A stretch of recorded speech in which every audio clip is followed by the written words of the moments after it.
All right, welcome back to the Double Play channel where I show you how you can put your money to work in two places at one time by leveraging the cash value of a maximum overfunded life insurance policy. If you've ever wondered whether doing the double play or investing in real estate by taking advantage of a self-directed IRA is better, then you'll be interested in today's presentation because I'm going to make a very detailed apples-to-apples comparison of the two. So if this is of interest, stick around after the intro and we'll break it down.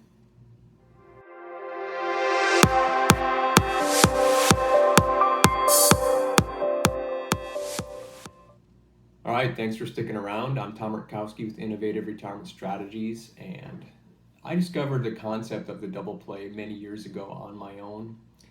And it's so powerful that I decided to share it with the rest of the world. So this channel is dedicated to educating people on the double play, breaking down all the myths and misconceptions about life insurance, and separating the hype and BS from reality. And I just want you to know that there's no selling on this channel. All of this is just purely educational. All right, so today I'm going to be comparing investing in real estate using a self-directed IRA to investing in real estate by taking advantage of the double play, leveraging the cash value of a maximum overfunded life insurance policy to invest in whatever you are going to invest in. Let's take care of some formalities first. First off, there is no rendering of advice, no tax advice, no financial advice. This content is purely educational. And secondly, the primary reason to purchase life insurance is for the death benefit protection. Any other benefit is purely ancillary.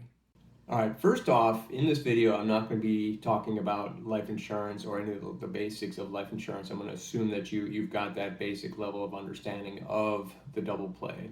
If you don't, I've got links to some primers on the double play, as well as primers on life insurance in the description down below. And while you're down there, be sure to like and subscribe to this channel so that you're notified whenever I come out with new videos.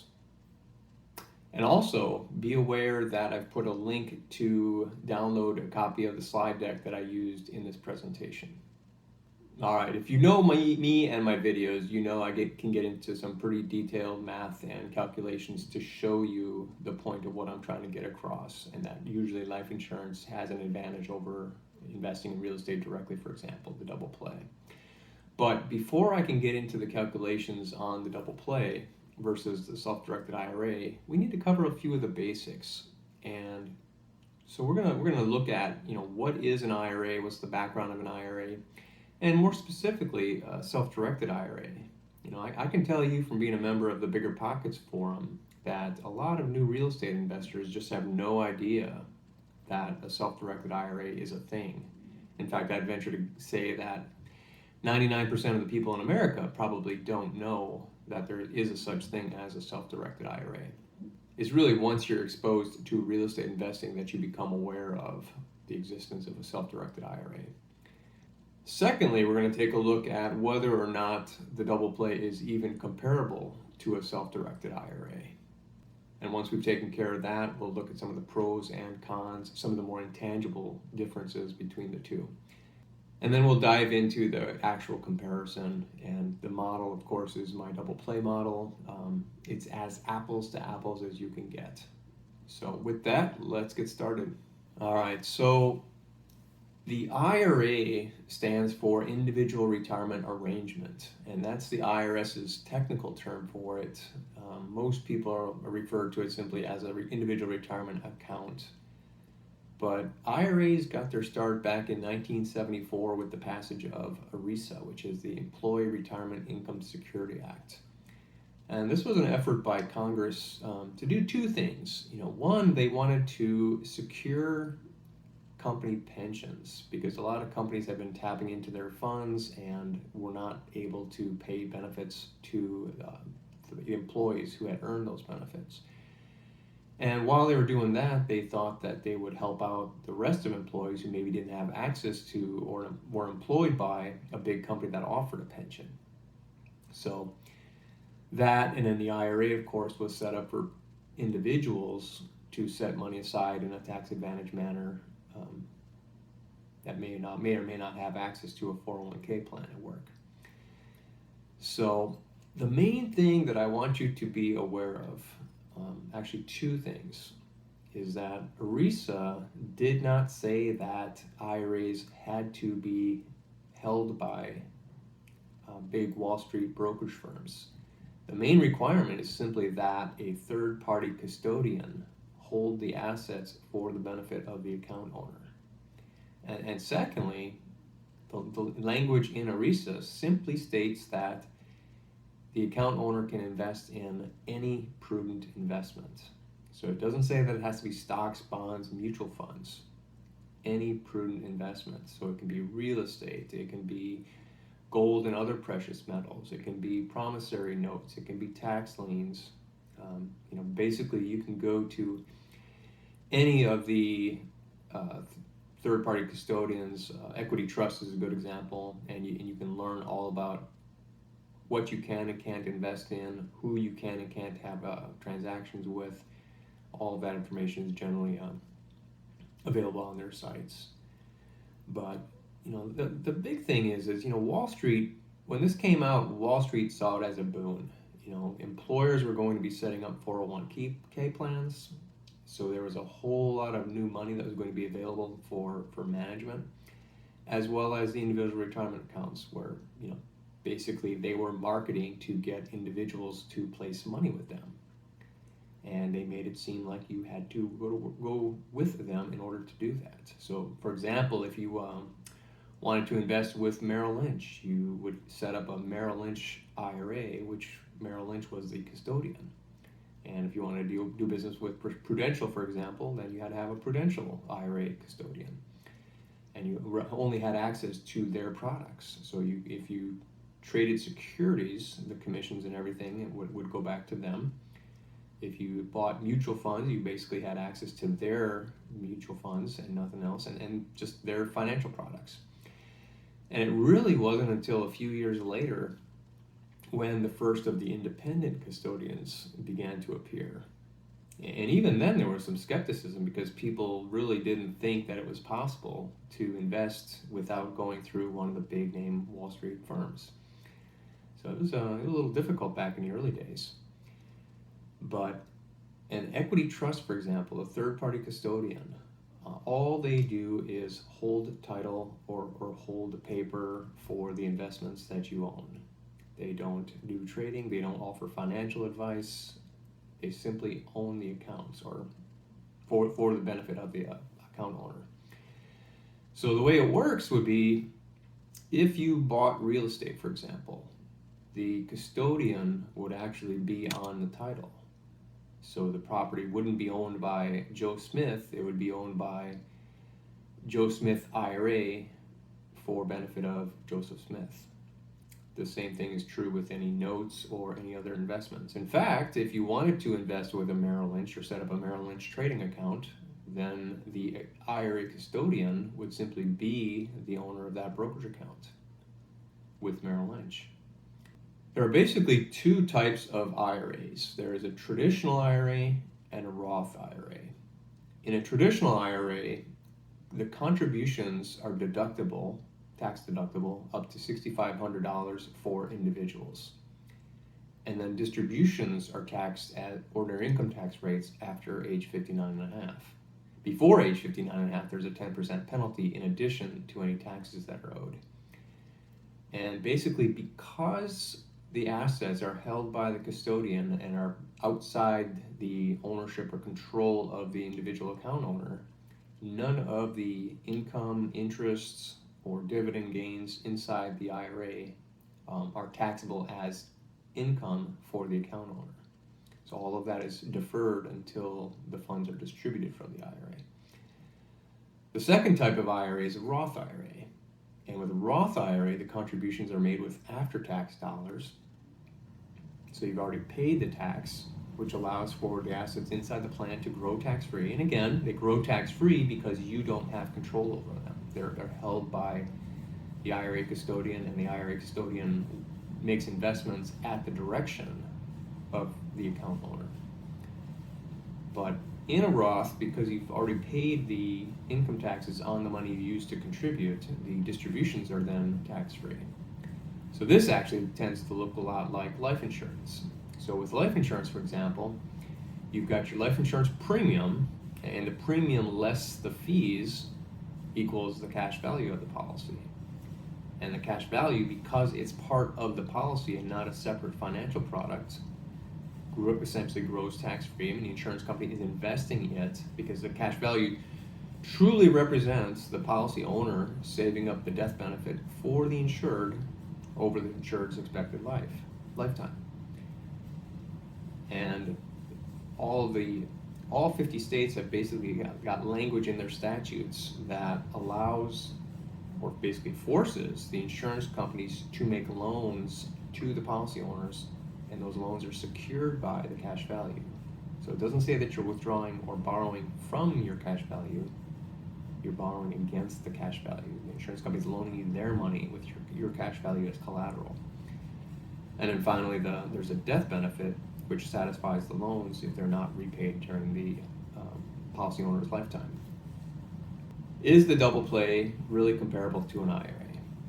Because the maximum tax deductible contribution to an IRA is only $6,500 per individual, the double play and a self-directed IRA are only comparable for annual contributions below $6,500, and that's adjusted for tax differences. And what I mean by that adjusted for tax differences, since the $6,500 is tax deductible, if you actually earned $6,500 and it was taxable outside the IRA, you would only, in a 35% tax bracket, for example, you would only have $4,225 left over with which you could purchase life insurance premium.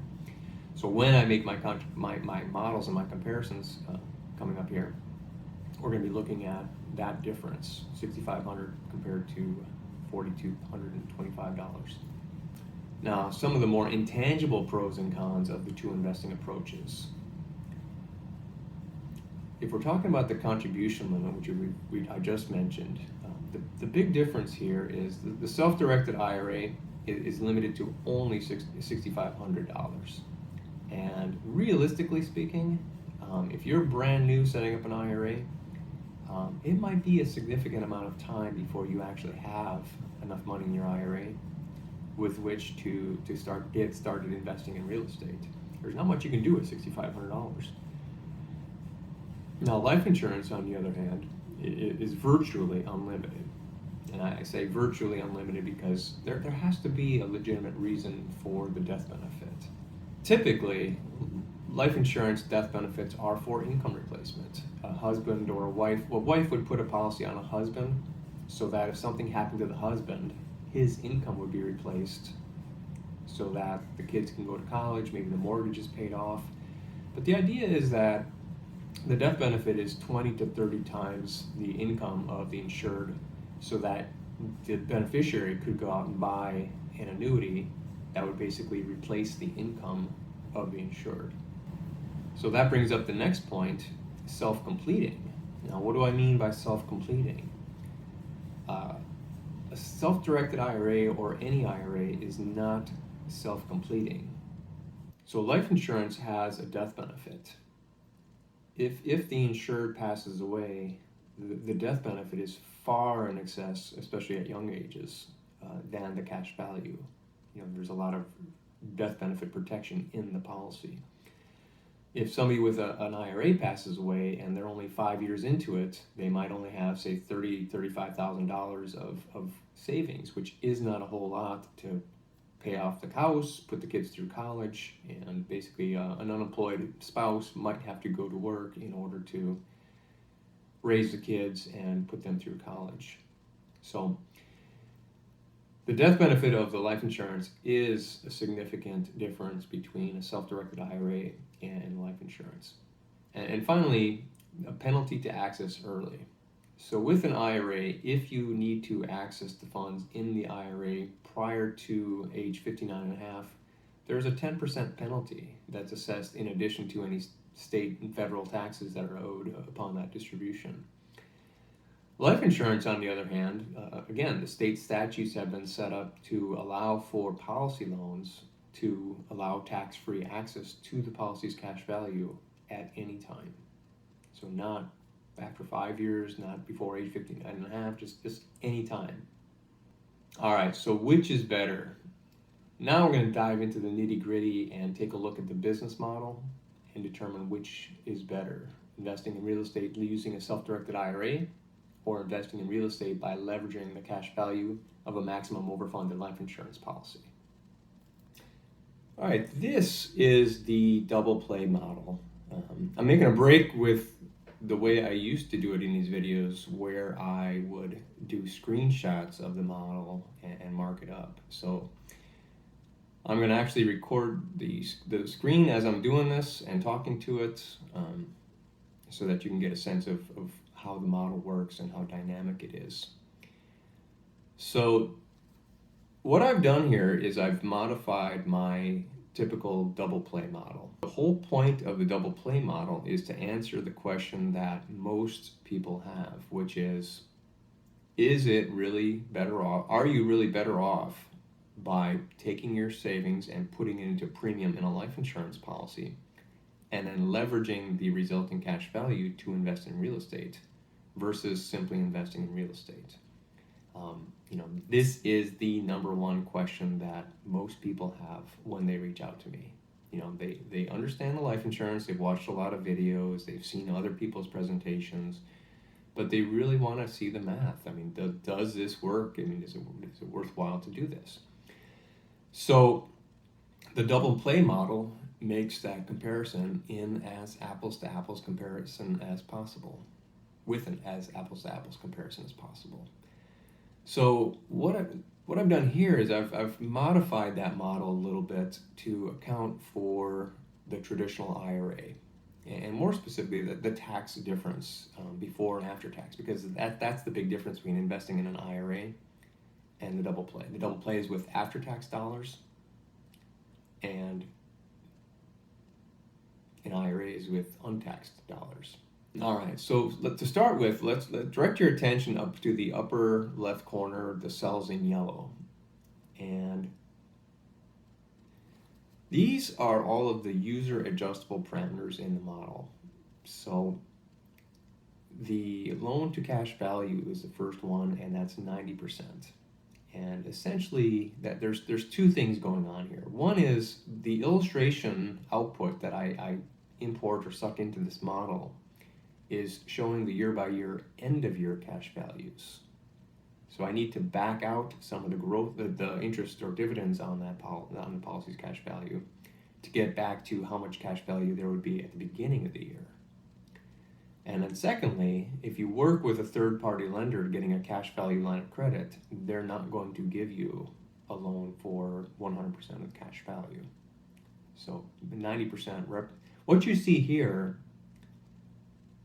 understand that what you see here is a good proxy for how much you're going to get with a cash value line of credit. Now, the next cell down is the loan interest rate, and I'm showing 3.5%. Again, I don't know how long this is going to be up on YouTube, but at the time of this recording, this is actually a little bit high for interest rates right now. Companies are offering loans of around 3.25%, but if you get a cash value line of credit, these are typically pegged to the prime interest rate, which fluctuates. The next cell down is the investment rate of return. Now, oftentimes when I'm looking at forums, one of the first things that people say is, since we're the life insurance agent, we're promoting a strategy, that we're using aggressive or friendly assumptions to make it work out. But 8% should be a nice conservative investment rate. I think a lot of real estate investors think that they can do a lot better than that, but I think 8% is a good proxy. The next cell down is the tax rate, and for this example, we're assuming a 35% tax rate that makes the math work out a little bit more simply, so we get some even numbers. So with that 35% tax bracket, that means that the $6,500 that we're contributing pre-tax to the IRA, that same $6,500 in the life insurance world, the person would have earned $6,500. They would have had to have pay tax on that, and they would have $4,225 left to pay premium into a life insurance policy. So that you see in the first cell in blue there. And then the rest of those cells, they just say that, you know, this person is a 25-year-old paying it into the policy for 41 years. All right, so let me just start off by saying, you know, the $6,500 that is going into the IRA represents a very low amount. So this is typically much lower than what most of my clients are putting into a life insurance policy. You know, what you can see here is I had to use a 25-year-old basically because at any age older than that, I ran into the policies, this company's minimum policy death benefit, which is $100,000. And when you're designing a maximum overfunded life insurance policy, for whatever amount that you want to put into premium, you know, we're working backwards to find the lowest possible death benefit that you can get with that amount of premium. And with any age over 25 here, we're basically coming up with more death benefit. We're bumping into that minimum. So I had to go all the way back to 25 years. So this will be interesting because we've got a lot of years of compounding interest here. You know, 25-year-old, if you know, 1% interest spread out over 30, 40 years of you know, until retirement, just 1% difference can make a big difference in the amount of savings that you've got. So this will be an interesting comparison. But you know, again, because we can only put in $4,225, we're running into that minimum. And if it didn't go down to the minimum, then you're buying too much death benefit. And if you're buying too much death benefit, then the fees and expenses in the policy are higher, and you don't get back to that 85% ratio between the cash value and the premium, which is a good sign that your policy is designed properly. So let's get back to the model here. So here we're looking at columns C, D, and E, which I'm highlighting right now. And these columns are showing a year-by-year growth of the cash value in the policy. So the illustration itself starts off with year one, age 25, putting in $4,225 of premium. I'm showing the cumulative premium over the years, and I'm showing the end of year cash value. And again, these numbers come right straight off of the life insurance illustration. They're hard-coded and cannot be changed in the model. The only cells that are dynamic are the cells in yellow. Starting at column F, we've got whatever you are doing with the money. So this, if you're investing in real estate, or if you're investing in tax liens or notes or doing hard money lending, you know, this is that activity. And this is a good time to talk about something I should have mentioned earlier, which I forgot, and I don't feel like going back and editing now. But you know, is income generating real estate even a good investment for an IRA? And I would argue that it's not. You know, think about where we are in the real estate investing environment today, and it's, you know, mid 2021. The market is hot as can be, and I would imagine most of you who are looking at properties, you know, all over the country. I know I'm in South Florida, very, very hot, but it's hard to find a deal that makes sense as a rental property today, because everybody is bidding up the price of real estate. So one of the things that makes a real estate business case work is the depreciation expense. And depreciation is a beautiful thing because it's not really an expense. You know, the IRS allows you to depreciate the property, but that's not a real expense. You're not writing a check to pay the depreciation. It's just free money that's in your pocket at the end of the year because you've got to write off that expense. But in an IRA, you don't get to take advantage of depreciation. It's just simply revenue minus expenses and the growth of the asset over time. So if the business case is hard enough to make work out even with the depreciation, Imagine what it's like trying to do it inside an IRA where you don't have that benefit of that extra money from depreciation being in your account. All right, so let's get back to the presentation here. Enough of my little trip down the rabbit hole here. In the model, again, starting at column F here, this is showing the investment activity. And this can be anything. And just for the sake of building a nice pretty spreadsheet, I'm assuming that these are nice, clean 12-month investments with an 8% return. It could be a note, whatever. Just imagine an investment that's closed out and returns everything at the end of the year. So with our 90% loan to value, we're essentially showing that we are borrowing $3,467. We're not reinvesting anything because this is the very first year and we haven't invested or haven't completed a year, but this is where any money that's being reinvested is going to go, anything that you're rolling over from the previous year. So the total invested for the first year is $3,467. Assuming the 8% rate of growth, we're going to have a $277 gain. So in our bank account at the end of the year, we're going to have $3,744. From that, since we borrowed the money, as a policy loan or cash value line of credit, now we need to pay the interest on the loan. And at 3.5%, that's $121 on the $3,467 that we borrowed. Then we need to pay back the loan itself, $3,467. We don't have any money in the deal the first year, so there's no return of principal. That leaves us with gross income of $156. From there, we need to write a check to the IRS for $55. And net income is $101 after you pay the taxes. So in year 2, if we come back over to column G, actually column F to start with, you can see that the cash value has gone up because we've made the second year's premium of $4,225. Plus we've got any interest gains. So now we have $7,103 that we're borrowing. We're reinvesting the $101 from the year before. So we have a total invested of $7,204.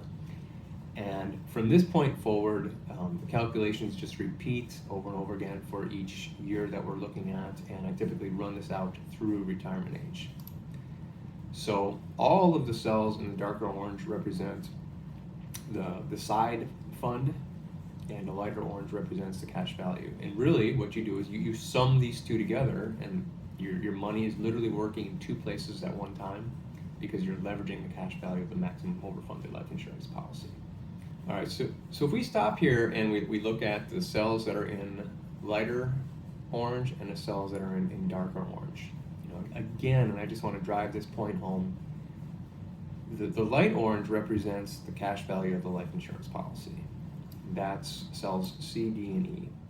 And this is completely independent of what you're doing with the loans that you're taking by borrowing against the policy's cash value. So this is money from a bank secured by the cash value that you're using to invest in real estate. When you sum these two together, you can see that you're quite literally putting your money to work in two places at one time. What I really want to get across here is that your money is working in two places at one time, and that you will earn a higher combined rate of return because of that. So yes, your premium dollars take a hit and your cash value is roughly 85% of what the premium is. But you've got the ability to take a loan against that cash and put that to work. So at the end of the day, would you rather have 85% of your money earning 9% or 100% of your money earning 6%? And that's really what it comes down to, because anything you would have done outside of the IRA or outside of the policy might have been taxable. But when it's inside the policy, you've got the benefit of both the cash value growth and what you're doing with that leveraged money outside the policy. So to the extent that you would have invested with that money anyway, when you put the money into a life insurance policy, maximum overfunded life insurance policy, and then you leverage that cash, you're more than likely going to make more. So, all right, now let's take a look at the side fund. All right, so we're taking a look at the investment now, where it was $4,225 before, now we have $6,500 because this is the pre-tax amount. If you made $6,500, paid the taxes on it, the $44,225 is what you'd have left to invest. So here we're starting off with much more money, and I've abbreviated the calculations. I'm not showing as much of the detail here, but I assure you all of the same calculations are going on here. Same one-year investments, same reinvestment of the returns. The big difference here is the income tax is 0. So 100% of the gains are being rolled over and reinvested, and that $6,500 is growing unimpeded by taxes. So again, that goes out through age 65, and I've got 2 graphs which represent the output of the double play model. And a lot of people get hung up on the first one, which is the total accumulation. So as you would expect, on the accumulation side, if we're starting off with $6,500 rather than $4,225, and it's growing unimpeded by taxes, it makes absolute sense that the blue line is going to be well above the orange line. But if you stop there in your analysis, you're being very short-sighted, because it's important to understand or keep in mind that you are a partner in this venture with the government. And if you're in a 35% tax bracket, the government is a 35% partner with you. And at the time that you start taking money out of your business, quote unquote, they're entitled to 35% or whatever the tax rate is at the time. I mean, it's not even fixed, right? Your tax rates can change year by year. So essentially, you've written a blank check to the IRS, and they can fill in whatever they want as the amount of the gains from the business that they're entitled to. So because we started with a 25-year-old, and let's pay attention to the left side where you start off with 0, and over 40 years away is retirement age at age 65. And it looks like we're just shy of $2 million by the time that person reaches retirement age. Whereas, conveniently, it looks like the life insurance is at only $1 million. So it looks like a 2-to-1 difference, right? So just keep in mind that only 65% of this belongs to you. The other 35% belongs to the government. Now, this is where I take a little bit of a beef with a lot of the, what I call the pop culture gurus out there, and because all they do is take a look at accumulation rather than income. And me, I believe that it's important how much income your assets are going to generate, because the account values are simply a number on a piece of paper. They, if you have money invested with Merrill Lynch, for example, every quarter you're going to get a statement from Merrill Lynch, and that statement is going to show the account values as of the end of the quarter. But that's not money. It's just a piece of paper with numbers on it. You need to sell something, and they have to send you a check before you have money that you can use to pay the bills, put groceries on the table, keep the lights on. But that piece of paper doesn't mean anything. And in the case of a self-directed IRA, you may own paper, notes, real estate. I mean, if you own real estate, you have a physical asset. But it's not you don't get money out of it until you sell it. So it's income. Income is what matters. And the way most financial advisors, at least a rule of thumb, is the 4% rule for how much income you can safely take from your retirement savings each year and not run out of money before you pass away. So the 4% rule, essentially, if you've got $1 million in your IRA, 401k, even a brokerage account, it doesn't matter what kind of account it is. If you've got $1 million, then $40,000 or 4% represents the most you should be taking out without risking running out of money before you pass away. Now, if your money is in a traditional IRA or 401k, then your distributions are going to be taxed at ordinary income tax rates.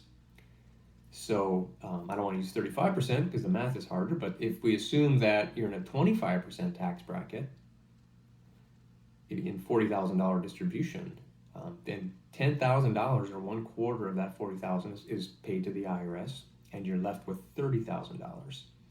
So for every $1 million of retirement savings that you have, $30,000 a year of income is what you can expect.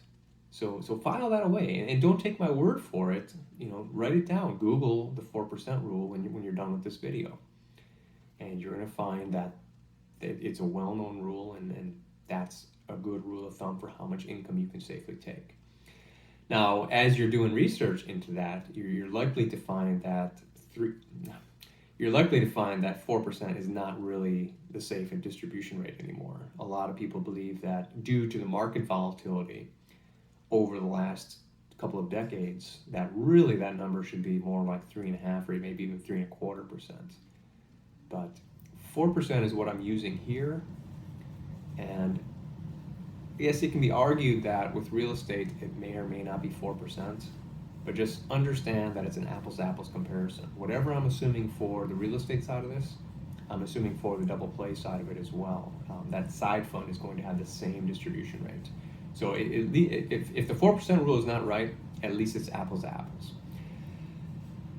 All right, getting back to it, the second chart shows income.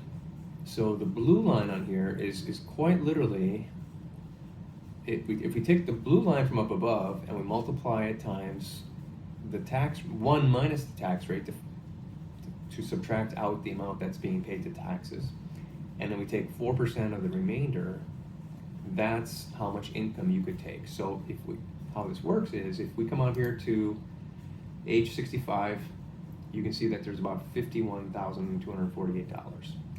So that represents the safe distribution rate without risking running out of money before the account owner passes away. In the case of the life insurance, we've got two different things going on. Now, instead of 4%, the rule of thumb in the life insurance world is 8%. And the reason for that, without getting too much into detail, is twofold. One, it's the fact that you're borrowing against the policy's cash value, not physically taking it out. And two, if you followed any of my videos, you know I'm a big fan of indexed universal life. And the beautiful thing about indexed universal life is that the growth rate on the cash value, the growth should include a premium over the typical debt market rate of return. So whether it's whole life or whether it's indexed universal life, all insurance companies invest their reserves in the bond markets. They buy treasuries, they buy bonds, they buy preferred stocks, they buy mortgage-backed securities, they make loans on real estate, and at the end of the year they have interest income. And in the case of a whole life company, they credit that income to each policy as a dividend. In the case of an indexed universal life, they take all of that interest income and they go over to the options markets, and they basically try to buy as much movement in the market as they can capture using call options to buy as much movement in the market as they can get. So when you see a cap, it really represents the strike price of where the index movement, the maximum index movement that they could capture. So what this means for you is that you can capture a little bit of a premium, and historically that premium works out to be about 1.5% to 2%. Now, when I'm doing illustrations for somebody, I don't use 1.5% to 2% arbitrage. I am very conservative, and I only use about 0.5% of arbitrage. And really, I just want to show that regardless of how you look at it, the income from a life insurance policy is going to vastly exceed the income that you can get from a portfolio of securities. It's typically close to 8%, and likely even higher. So getting back to this, the assumption I'm making here is that at retirement age, I'm assuming that all of the loans for the investment in real estate have been paid off. So now we're left with the net real estate wealth that we've created outside the policy, which is going to be earning income at a 4% rate, and the policy is going to be generating income at the 8% rate. The policy's cash value. So when you combine those two together and go out to age 65 here again, instead of 51,248, we can get 67,989, almost $68,000. That is a significant increase over the 51. I mean, in percentage terms, you're talking about more than 20%, and that's quite a difference. So we can play around with the tax rates. We can play around with the growth rates. We can play around with the ages. But typically, if you increase the rate of return and you increase the tax rates, this will become more attractive for the self-directed IRA. But this is an example with a 25-year-old with 40 years of runway ahead of them before they retire. And 8% represents a pretty good proxy for what people are going to make investing on an annualized basis. And a 35% tax rate, I think, is a pretty good proxy for what somebody might be earning in retirement. So, all right, so if we get back to my presentation and we're going to start wrapping things up, basically what I want you to go away with is understanding that what I've shown you is really only comparable for amounts below the $6,500 contribution limit. And I think it's not too hard to understand that if you want to invest in real estate, you need to devote a little bit more to it than $6,500 per year if you truly want to get started. But really, I've shown you that the life insurance, the double play, will result in more retirement income than investing in a self-directed IRA.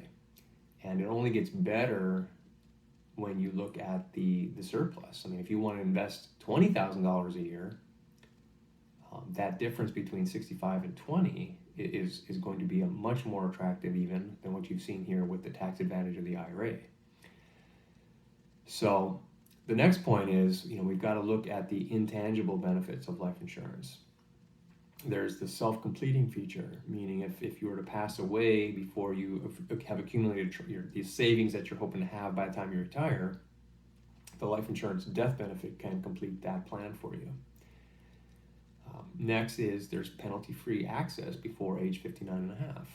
And with a traditional IRA or even a Roth, there's penalties for the first 5 years, distributions within 5 years. But since you've already paid the tax, after that they don't really charge penalties anymore on the Roth side. But if you try to access the funds because maybe you lost your job or something else, but if you access the funds before age 59 and a half, you're going to pay a 10% penalty in addition to all of the state and federal taxes that are due. And then lastly, depending upon the tax brackets, a direct comparison of investment results shows that even while a self-directed IRA will result in greater asset growth, the double play should result in more retirement income. So which would you rather have? A bigger number on a piece of paper or more money in your pocket to enjoy retirement? All right, so with that, I'm done with my presentation. If you're hungry for more information and you're not ready to speak to an agent yet, I highly recommend going out to Facebook and looking for the Double Play group. And I'll put a link to that down in the description below. And again, while you're down there, be sure to like this channel and subscribe to it so that you're notified whenever I come out with new videos. And share it with your friends who might be interested in seeing it. But getting back to the Facebook group, there are now well over 100 subscribers to that. I think it might even be coming close to 200. But there's a tremendous amount of valuable, knowledgeable people on there. And if you want to ask questions, that's a good place to do it without picking up the phone and talking to somebody who's trying to sell you life insurance. So secondly, do subscribe to this channel so that you're notified when other videos come along, and take a look at the other videos that I've already got out there.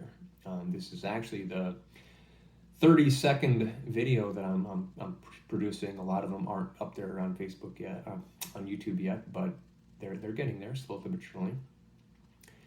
And then lastly is my website. So 2 things on my website. One is each month I do a webinar, free webinar for anybody who's interested, and a lot of times it's this content. I shoot both the YouTube video and do the webinar at the same time. And that recorded webinar is available on the website. So actually, since there's a big lag in getting the content on YouTube, you may find that there's a lot more of content that you can get to by looking at those recorded webinars. And then at the same time that I'm doing the webinar and the YouTube video, I'm also turning my outline into a blog post. So you'll find, whether you're a visual learner or you like to read, you'll have access to all the information to answer all of your questions that you'll need. So with that, I'm done. Take a look at the other channel. Take a look at the other videos that I have, and I will see you when I put the next video out.